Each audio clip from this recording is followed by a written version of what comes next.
Hey guys, this is Stephanie and I'm Stacks on Stacks on Stacks.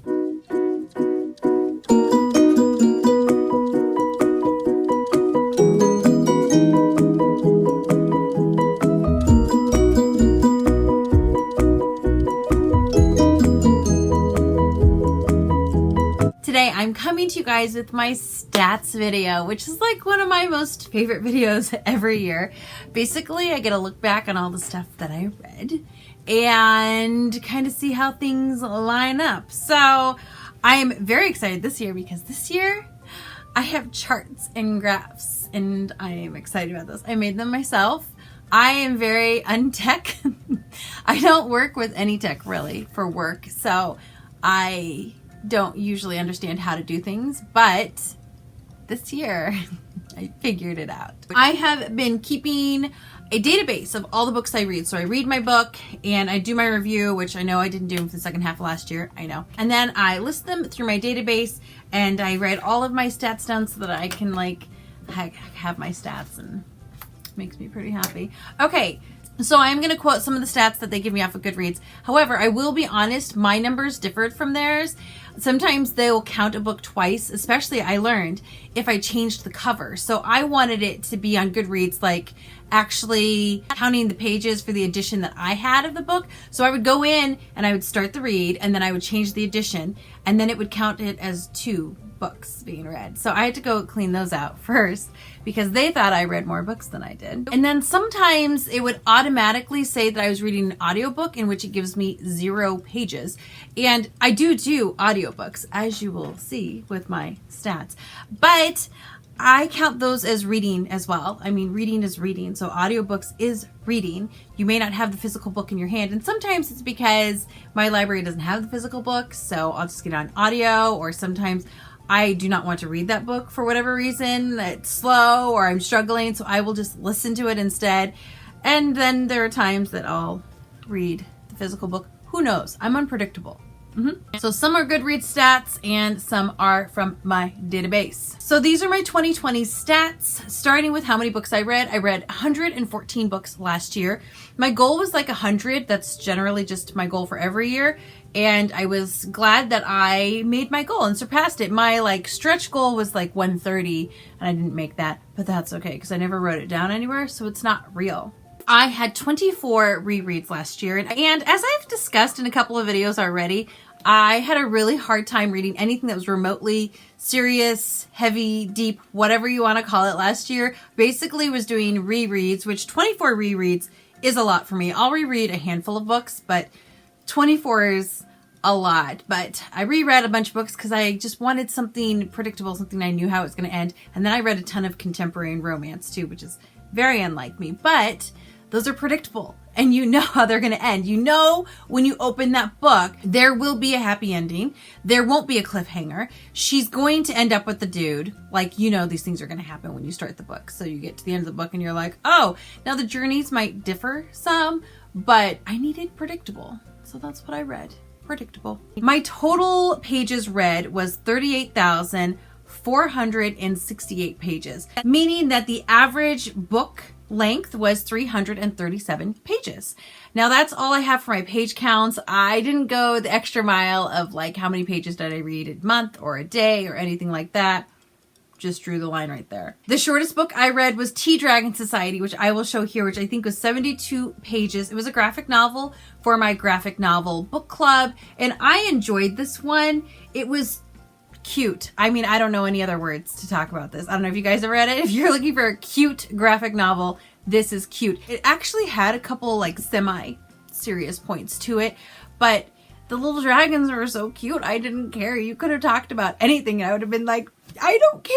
The dragons are so cute because, wow, they were cute. And the longest book I read was Way of Kings by Brandon Sanderson.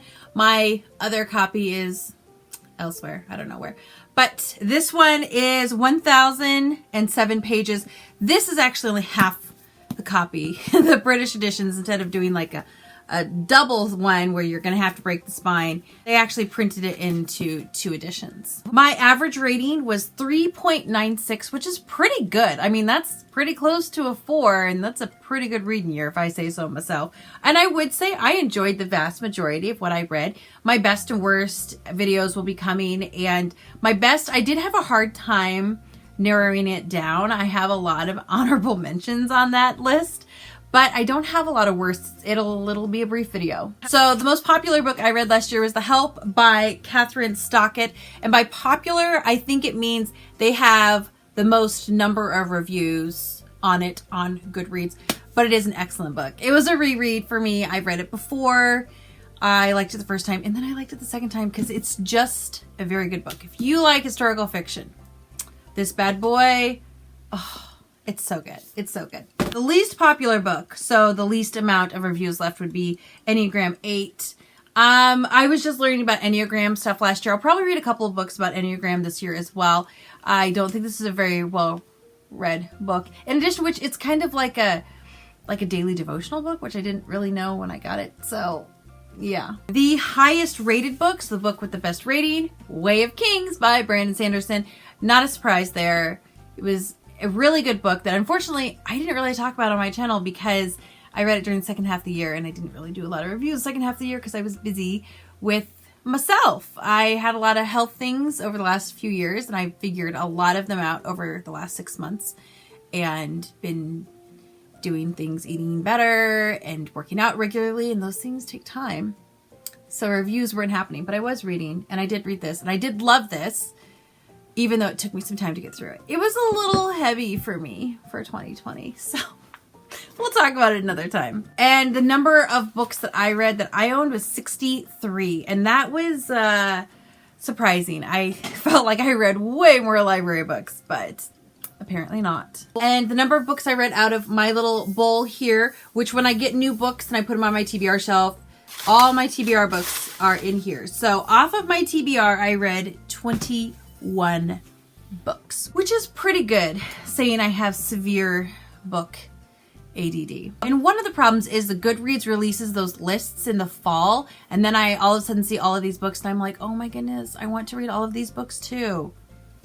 Book problems. Am I right? Okay, so my first chart, I'm so excited about these charts, you guys. You have no idea. They probably suck, but I don't care. My first chart is talking about the age range of the books that I'm reading, meaning YA, adult, and middle grade. I read 11 middle grade books, 51 young adult, and 52 adult. So technically I read more, I would say, kiddish books than adult books, but that is a lot of adult books. In the past, I've usually read more YA, and this year I was reading more adult. Star rating, I had 0 1 stars, which is good. Very, very good. And 2 stars, I had 12, which actually surprised me. I didn't think I had that many. Now my star ratings can be anywhere from like 2.1 to 2.9, and they'll fall under the 2-star range. I had 30, which is a lot for me. That's just kind of middle of the road. But I had 39 4 stars. So 39 books that I liked quite a bit, almost enough to be a 5-star, and 33 5 stars. Now, I will say the majority of my rereads, my 24 rereads, were 5-star books because I knew they were going to be 5-star books because I liked them the first time I read them. So I also liked them the second time I read them. But not all of those 5 stars were rereads. Promise. Page length.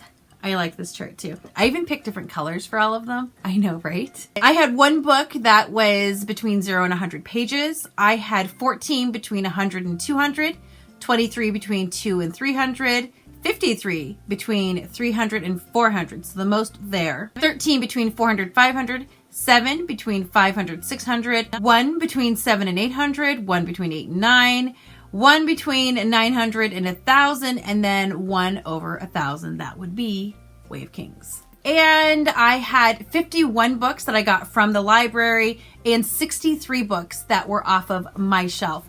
Now, I am including this any books that I might have read and then later bought. Those are also counting on my shelf books because I own them now. I have been trying over the last year to read the books before I buy them to make sure I'm buying books that I like instead of just buying books with pretty covers. I have done very well in that department. I could use some more polishing up, perhaps, but progress is progress. So how was I reading my books, you might ask? I have a chart for that. So last year I read 3 ebooks. I listened to 37 books. I physically read 58 books, and I read and listened to, at the same time, 16 books. Sometimes I will do that. Sometimes I will listen to a book like when I'm in my car driving around town, and then I will read it physically when I get back home. And of the books that I did read physically, 30 of them were hardbacks, 25 paperbacks, and 3 were mass market paperbacks. I also read some series this year. I completed 7 series, which I was pretty proud of. I'm not great at finishing series. I'm going to keep working on that this year. I started 31 series, and I had 32 reads that were somewhere in the middle of a series, and 44 standalones, which actually I found very impressive. I've been wanting to read more standalones so I can recommend more standalones to people, and I was pretty happy that 44 of these were standalones. My next one is the year the books were published. So I actually read 2 that were published in the 1800s. I think one was Persuasion. I don't know what the other one was, but I was pretty impressed with that. 2 in the 1930s, 1 in the 1940s, 5 in the 1950s, in the 80s and 90s, 4 from there. Between 2001, 2005, 1. Between 2006, 2010, 11. Between 2011 and 2016, 26.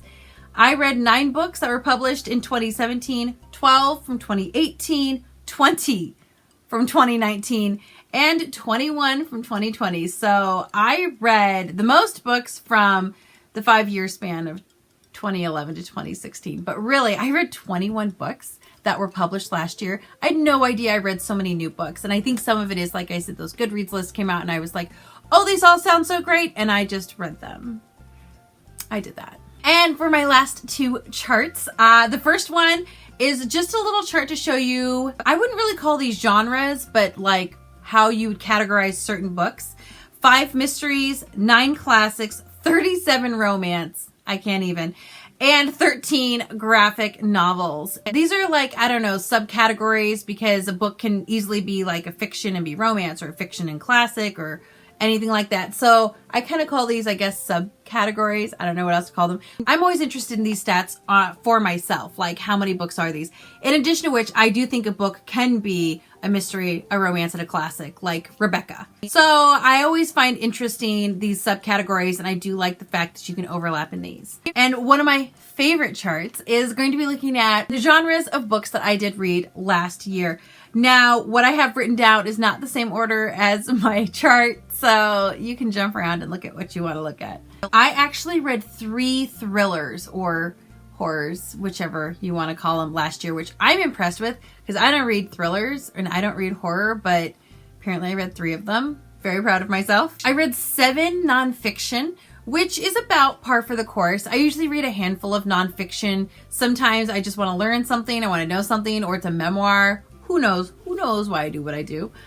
I read 4 sci-fi last year, which usually I read way more than that.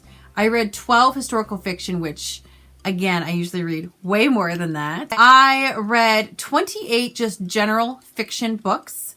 And then I do have the subcategories of magical realism and urban fantasy, which are fiction, but they're like fiction specifically with like some magical attributes. Magical realism is a contemporary world that has some magical elements, like the Diviner series by Libba Bray. It's in our world, but there's some magical elements to it.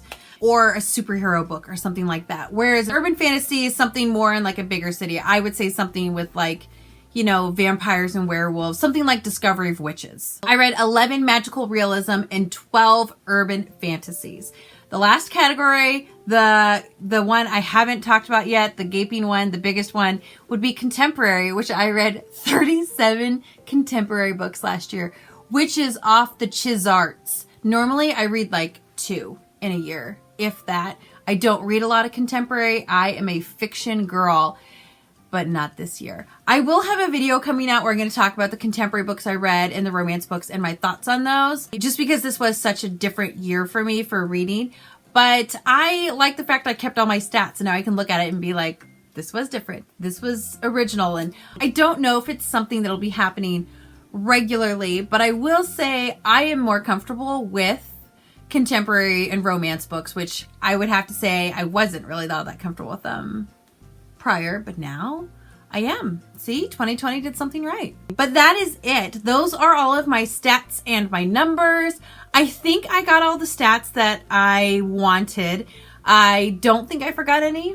We will see. If there are any stats you guys had questions about and you're like, oh, there's the stat. Did you track this? Did you not track it? Now was the time to leave that comment because I'm only just starting my new book spreadsheet. So I 100% can get those in if it's something you're interested in and it's something I want to do, because let's be honest, I'm not going to do it if I don't want to do it. So my question for you is going to be, what genre did you read the most of last year? Was it contemporary like me, or did you stick to fiction? Was it nonfiction, thriller, sci-fi, historical fiction, whatever? Let me know down below what your most read genre was for the year 2020. Feel free to like, subscribe, all of that good stuff, and I will look forward to seeing you guys again really soon. Goodbye!